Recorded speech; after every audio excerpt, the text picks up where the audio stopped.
ஜெய் வாராகி, ஜெய் ஜெய் வாராகி. நம்ம டிவியை சப்ஸ்கிரைப் பண்ணுங்கள், பெல் பட்டனை அழுத்துங்க. ஓம் ஆதித்யாய ச சோமாய மங்களாய புதாய சாம் குரு சுக்ரசனீப்யஸ்ச ராகவே கேதவே நமோ நமः.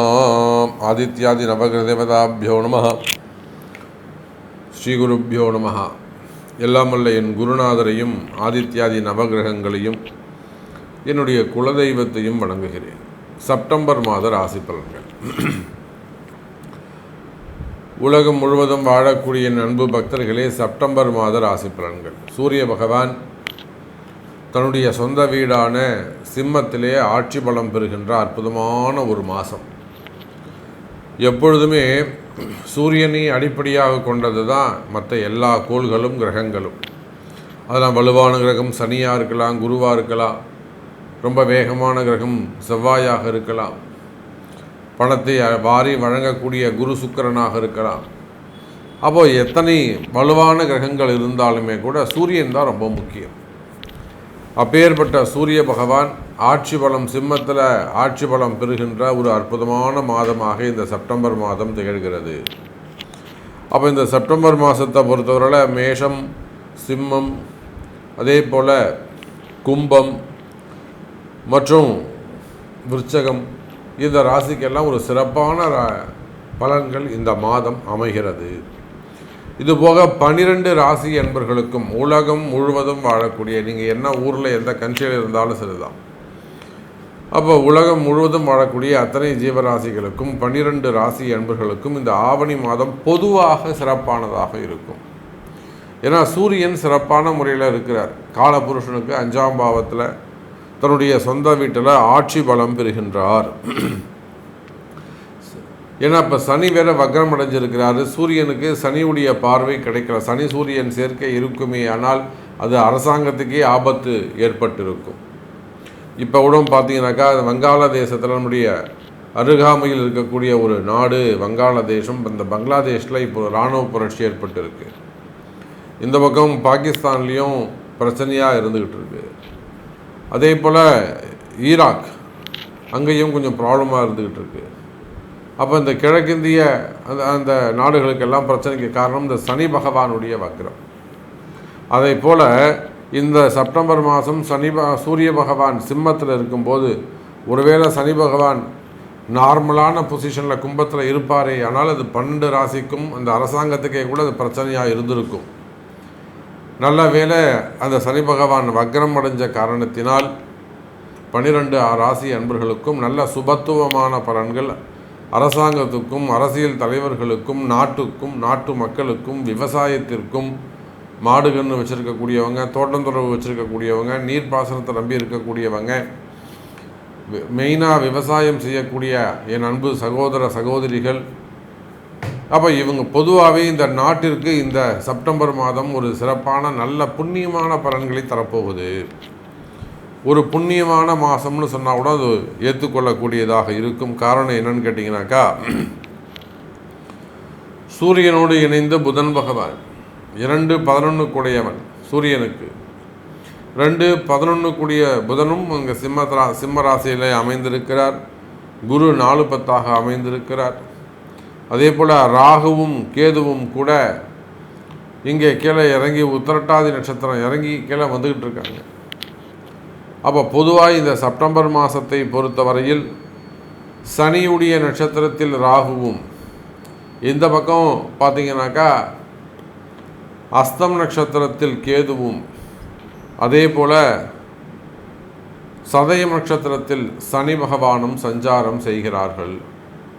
அப்போ இந்த செப்டம்பர் மாதத்தை பொறுத்தவரையில் அரசாங்கம், அரசியல் தலைவர்கள், சினிமா துறையை சார்ந்தவர்கள், மடாதிபதிகள், ஆன்மீக பெரியோர்கள், ஆன்மீகத்தில் ஈடுபட்டிருக்கக்கூடியவர்கள், தலைமை பொறுப்பேற்று நடத்தக்கூடியவர்கள், எஜமானர்கள், இவங்க எல்லாருக்குமே இந்த செப்டம்பர் மாதம் ஒரு சிறப்பான மாதமாக, ஒரு வளர்ச்சியான மாதமாக அமைகிறது. அதே போல் வேலை வாய்ப்புகளுக்கும் சிறப்பாக இந்த மாதம் அமைய போகுது. நல்ல பொசிஷன், நல்ல ஒரு ரேங்க்கு அல்லது ஒரு டெவலப்மெண்ட் எதிர்பார்க்குறீங்க, ஒரு இம்ப்ரூவ்மெண்ட் எதிர்பார்க்குறீங்கன்னா அந்த வளர்ச்சி உங்களுக்கு கொடுக்க காத்திருக்கிறார் சூரியனும் குருவும். ஸோ இந்த செப்டம்பர் மாதம் உங்கள் ராசிக்கு எப்படி இருக்குது, உங்களுக்கு என்ன சொல்லுது? பொதுவாக செப்டம்பர் மாதம் சிறப்பாக இருக்குது. உங்கள் தலையெழுத்து, உங்களுடைய பிறப்பு ஜாதகம் அதுக்கு ஒத்துப்போதா? இந்த வளர்ச்சியை அது ஏற்றுக்குமா? உங்களுக்கு நல்லது நடக்குமா? அப்படிங்கிறத உங்கள் பிறப்பு ஜாதகம் தான் பேசும். வாருங்கள் உங்கள் ராசிக்கு என்ன சொல்லுதுன்னு பார்க்கலாம். அன்பார்ந்த ரிஷபராசி நேயர்களே, இந்த செப்டம்பர் மாதம் அருமையான மாதமாக ரிஷபத்துக்கு அமையுது. காரணம் என்னன்னு கேட்டிங்கனாக்கா, உங்களுடைய ராசிநாதன் சுக்கிரன் உங்கள் ராசிக்கு 4வது வீட்டில் அமைந்திருக்கிறார். அதோட கூட உங்கள் ராசிக்கு 4ஆம் அதிபதினு சொல்லக்கூடிய சூரியன் அதி அற்புதமான முறையில் அமைந்திருக்கிறார். சுகஸ்தானம் வலுப்பெறுகிறது. சுகஸ்தானம் நல்லா ஜோராக அதிகார தோரணையோடு இருக்கு, பவர்ஃபுல்லாக இருக்குது. அப்போ குடும்ப வாழ்க்கை மிக சிறப்பான முறையில் அமைய போகிறது. ரிஷபராசி நேயர்களே, குடும்பத்தில் உங்களுக்கு ஏதேனும் சண்டை சச்சரவுகள் இருக்குமேயானால், பிரச்சனைகள் இருக்குமேயானால், அந்த பிரச்சனைகள் எல்லாம் விலகி நல்ல முறையில் பிரிந்த உறவுகள் மீண்டும் ஒன்று சேருவதற்கு வாய்ப்புகள் உண்டு. எனதருமை ரிஷபராசி நேயர்களே, பிரிந்த உறவுகள் மீண்டும் ஒன்று சேரும். அதோடு மட்டுமல்ல ரிஷபராசி நேயர்களே, அது கணவன் மனைவியாக இருந்தாலும் சரிதான், அல்லது அப்பா அம்மாவாக இருந்தாலும் சரிதான், பிள்ளைகளாக இருந்தாலும் சரிதான், அந்த கருத்து வேறுபாடுகள் ஏற்பட்டு மனவேற்றுமை ஏற்பட்டு ஏதேனும் பிரிவுகள் இருந்திருக்குமே ஆனால், குடும்ப சண்டைகள், குடும்ப சச்சரவுகள், விவாகரத்து நிலைமைக்கு வரலாம் கூட நீங்கள் போயிருக்கலாம். கல்யாணம் ஆகி 18 வருஷம் ஆகுது, 20 வருஷமாக ஆகுது, அல்லது கல்யாணம் ஆகி 10 வருஷம் ஆகுது சாமி, இப்போ தான் திடீர்னு என்னமோ அது பிரிஞ்சு போகக்கூடிய வாய்ப்புகள் இப்போ தான் அமையுது. அப்போ கல்யாணம் ஆகி ரொம்ப நாள் ஆகிருக்கும், இப்போ அது பிரிஞ்சு போகக்கூடிய வாய்ப்புகள் ஏற்படும். இது எல்லாத்துக்கும் காரணம் அந்த கால நேரங்கள். அப்படி கால நேர பிரச்சனைகள் இருக்குமே ஆனால் கவலை வேண்டாம். எனதருமை ரிஷபராசி நேயர்களே, குடும்பத்தில் மகிழ்ச்சி, குடும்பத்தில் ஒற்றுமை, பிரிந்த உறவுகள் மீண்டும் ஒன்று சேருதல் போன்ற மனசுக்கு சந்தோஷமான நிகழ்ச்சிகள் நடக்கும். இல்லை சாமி, என் மனைவி பிரிஞ்சு போயிட்டாங்க, எங்கள் வீட்டுக்காரர் பிரிஞ்சு போயிட்டார், அல்லது வேறோட மனைவியோடு போயிட்டார், இல்லை காதலர்கள் பிரிஞ்சிட்டாங்க, இப்போ இந்த இல்லை பசங்க என்கிட்ட பேச மாட்டேங்குதுங்க, பசங்க ஒழுக்கம் இல்லாமல் இருக்குது, டிசிப்ளின் இல்லாமல் இருக்காங்க, பசங்களால் பெரிய கவலைகள் இருக்குது, வீண்பள்ளி அவமானங்கள் இருக்குது.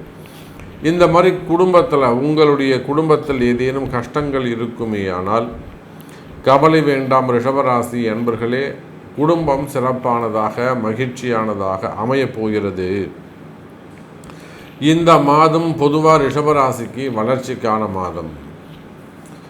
நீங்கள் எந்த மாதிரியான கஷ்டத்தில் இருந்தாலும் சரிதான், வருமானமாக இருக்கலாம், வளர்ச்சியாக இருக்கலாம், வாழ்க்கையாக இருக்கலாம், வேலை வாய்ப்புகளாக இருக்கலாம், உத்தியோகமாக இருக்கலாம், வேலை சரியில்லாமல் இருக்கலாம்.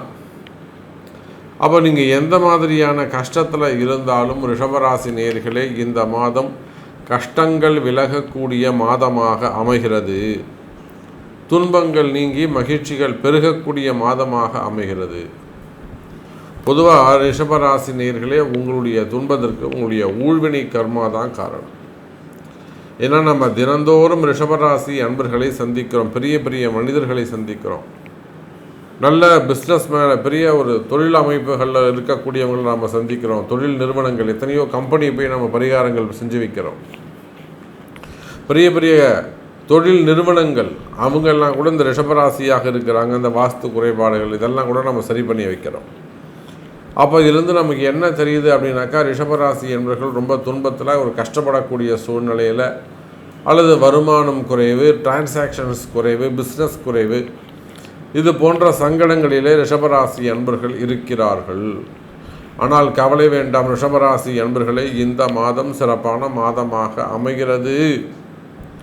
உங்களுடைய கஷ்டங்கள் விலகி மன மகிழ்ச்சியாக இருக்கக்கூடிய ஒரு மாதமாக அமைகிறது.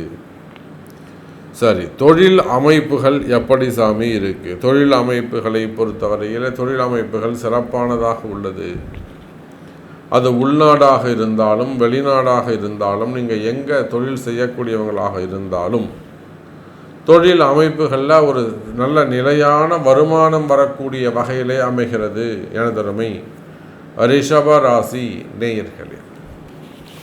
தொழில் தொடங்கிட்டோம் சாமி, தொழில் தொடங்கிட்டோம், ஆனால் கொஞ்சம் லாஸ் இருக்குது, இதை அப்படியே கண்டினியூ பண்ணலாமா இல்லை நிப்பாட்டிடலாமா, இந்த மாதிரியான சந்தேகங்கள் இருக்குமே. ஆனால் அதெல்லாம் உங்களுடைய பிறப்பு ஜாதகம்தான் பேசும்.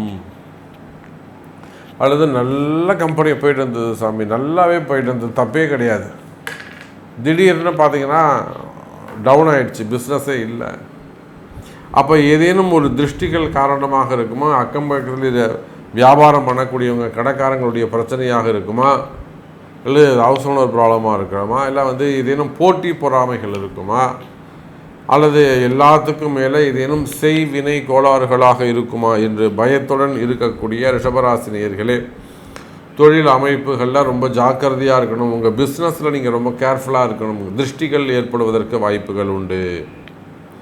அப்படி ஏதேனும் திருஷ்டிகள் ஏற்படுமே ஆனால் உடனடியாக இந்த இடத்துல ஒரு ஹோமம், ஒரு அஸ்திர ஹோமம் அல்லது வேறு ஏதேனும் ஒரு குறிப்பிட்ட சில ஹோமங்கள் செய்து கொள்வது சிறப்பு ரிஷபராசி நேயர்களே. அதுக்கு அடுத்தபடியாக